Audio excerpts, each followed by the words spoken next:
الحمدللہ رب العالمین۔ بزرگان محترم،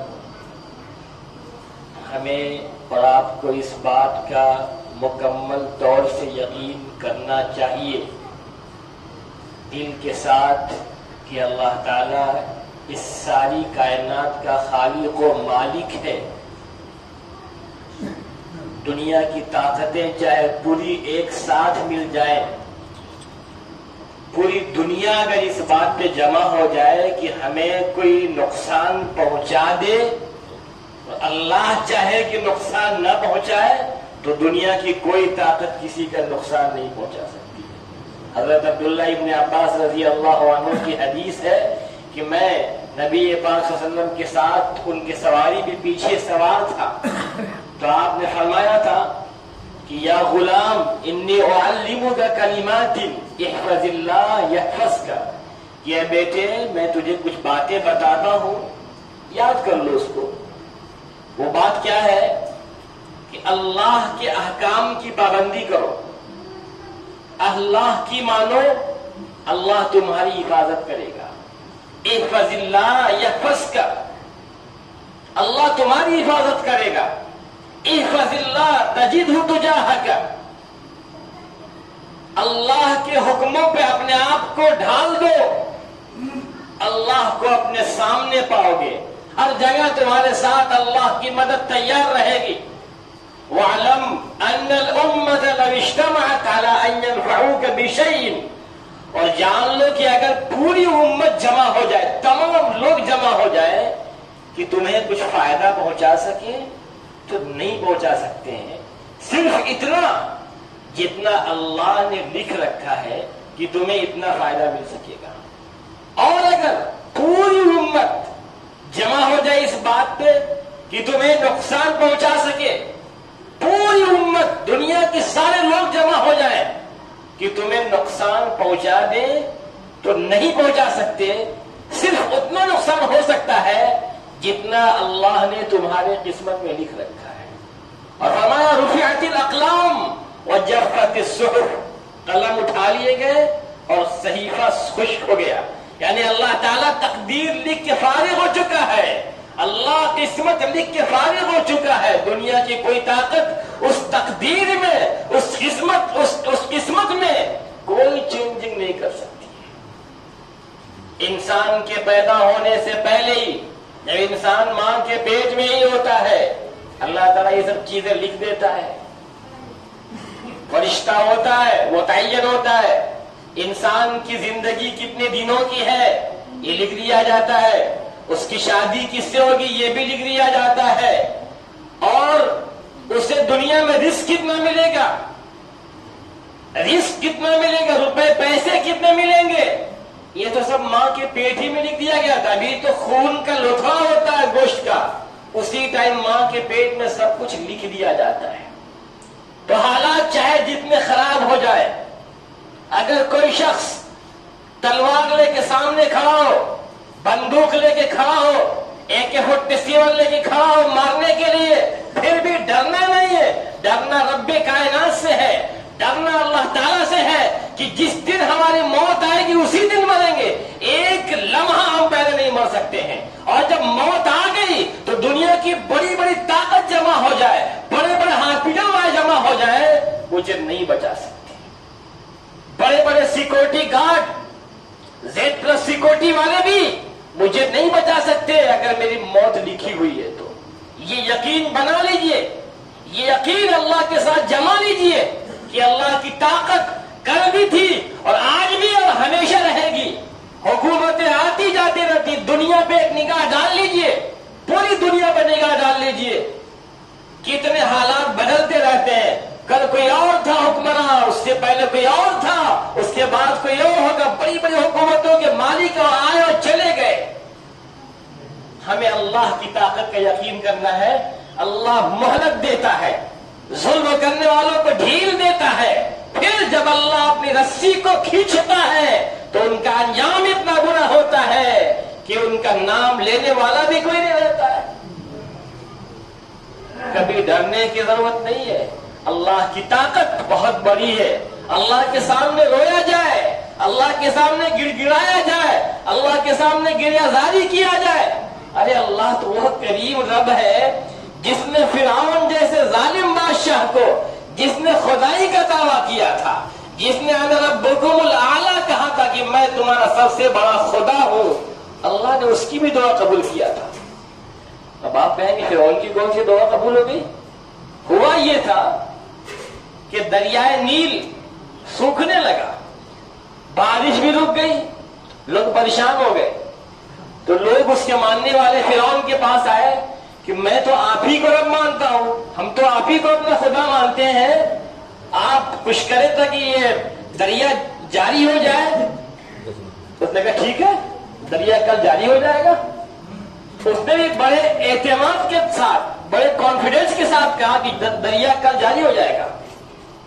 پھر رات کو فرعون نے اپنے سر پہ بادشاہ کا تاج پہنا اور پہن کے دریا کنارے پہنچ گیا اکیلے بالکل، اور پھر وہاں پہنچ کے تاج کو زمین پہ رکھا، مٹی اٹھا کے سر پہ ڈالی اور اللہ کے سامنے رونے لگا، اے احکم الحاکمین، اے رب العالمین، تجھے معلوم ہے میری حقیقت کہ میں نے ایک دکھاوا کیا تھا، میں نے ایک دعویٰ کیا تھا کہ میں خدا ہوں، حالانکہ خدا تو ہے، میں نے صرف ایک دعویٰ کیا تھا اور تو اس دھرم کو، اس دعوے کو آج تک تو نبھاتا آیا ہے کہ لوگ ہمارے معتقد ہیں، ہماری بات مان رہے ہیں، اب تک تو عزت رکھتے آیا ہے۔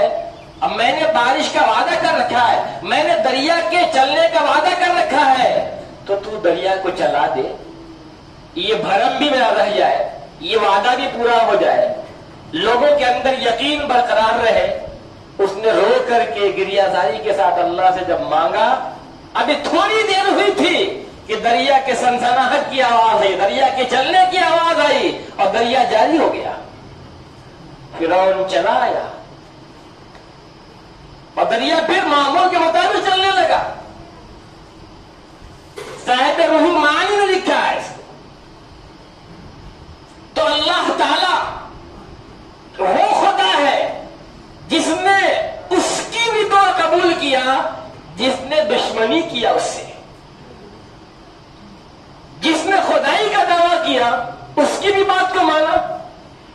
ہم تو امت محمدیہ کے فرد ہے، اگر ہم رو کے گریہ زاری کر کے دعا کریں کہ اللہ دعا نہیں قبول کرے گا؟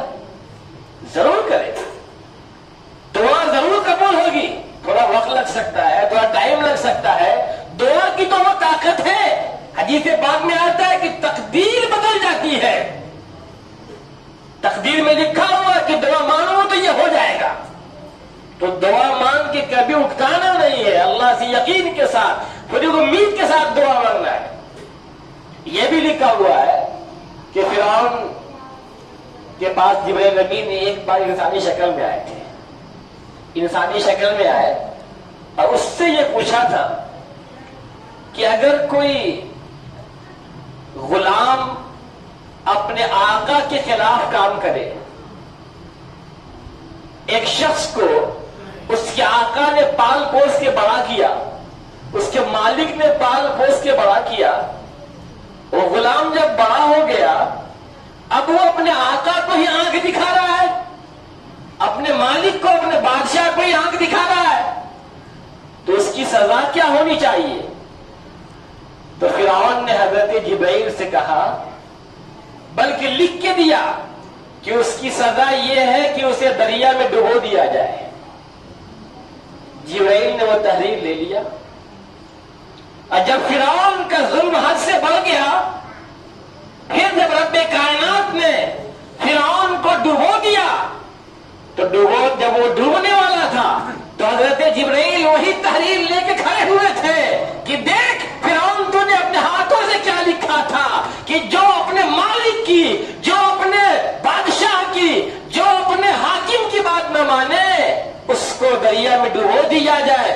جو رب کائنات نے تجھے پال پوس کے بڑا کیا، جوان کیا، حکومت دیا، تو نے اس کے ساتھ اتنی ساری نہیں کیا؟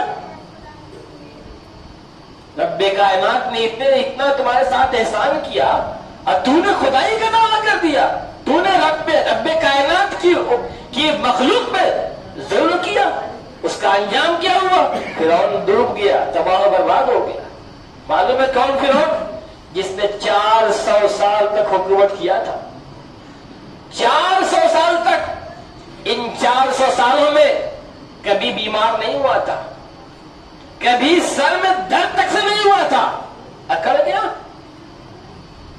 آج دنیا کے بڑے بڑے سپر پاور طاقت، ان کی کیا حیثیت ہے؟ اللہ تعالی ساری کائنات کا مالک ہے۔ وَلَوْ أَنَّ مَا فِي الْأَرْضِ مِنْ شَجَرَةٍ أَقْلَامٌ وَالْبَحْرُ يَمُدُّهُ، خود رب کائنات فرماتا ہے کہ روئے زمین کے جتنے بھی درخت ہیں، اگر ان کو قلم بنا لیا جائے، اور جو سمندر ہے اس کی سیاہی بنا لیا جائے، وَالْبَحْرُ يَمُدُّهُ، ساتوں سمندر کی سیاہی بنا لی جائے، اور جتنے بھی زمین پہ درخت ہیں ان کو کاٹ کے قلم بنا لیا جائے، پھر اللہ کی تعریف لکھی جائے، تو اللہ کی تعریف نہیں ختم ہوگی، سیاہی ختم ہو جائے گی، قلم ختم ہو جائیں گے، ما نفدت کلمات اللہ، اللہ کی تعریف نہیں ختم ہونے والی ہے۔ اپنا یقین، اپنا عقیدہ مضبوط رکھنا ہے، اللہ کی طاقت پہ یقین کرنا ہے، غلام بن کے رہنا ہے، اللہ کے بندے بن کے رہنا ہے۔ حضرت حسن بصری نے ایک غلام خریدا تھا، غلام بھی واقعی اللہ کا ولی، تہجد گزار۔ انہوں نے پوچھا اس سے، اے غلام تیرا نام کیا ہے؟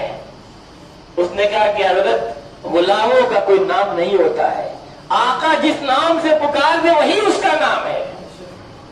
غلاموں کا کوئی نام نہیں ہوتا، آقا جس نام سے پکار دے وہی نام ہوتا ہے۔ پھر پوچھا، اے غلام تجھے لباس میں کیا پسند ہے، تجھے کپڑے میں کیا پسند ہے؟ اس نے کہا حضور غلاموں کا کوئی لباس نہیں ہوتا، غلاموں کا کوئی کپڑا نہیں ہوتا، آقا جو پہنا دے وہی اس کا لباس ہوتا ہے۔ پھر پوچھا، اے غلام تجھے کھانے میں کیا پسند ہے، تم کھانے میں کیا پسند کرتے ہو؟ کہنے لگا حضور غلاموں کا کوئی کھانا نہیں ہوتا، آقا جو کھلا دے وہی کھانا ہوتا ہے۔ حضرت حسن بصری گر کے بے ہوش ہو گئے۔ پھر جب ہوش آیا فرمانے لگے، اے غلام جاؤ تم کو میں نے آزاد کر دیا، میں نے تجھے پیسے سے خریدا تھا لیکن جاؤ میں نے تجھ کو فری میں مفت میں آزاد کر دیا۔ پوچھا آقا کس وجہ سے، کس سبب سے؟ فرمانے لگے غلام تو نے مجھے میرے خالق کی بندگی سکھا دیا، تو نے مجھے میرے خالق کی بندگی سکھا دیا کہ زمین میں ہمیں کیسے رہنا چاہیے۔ آج انسان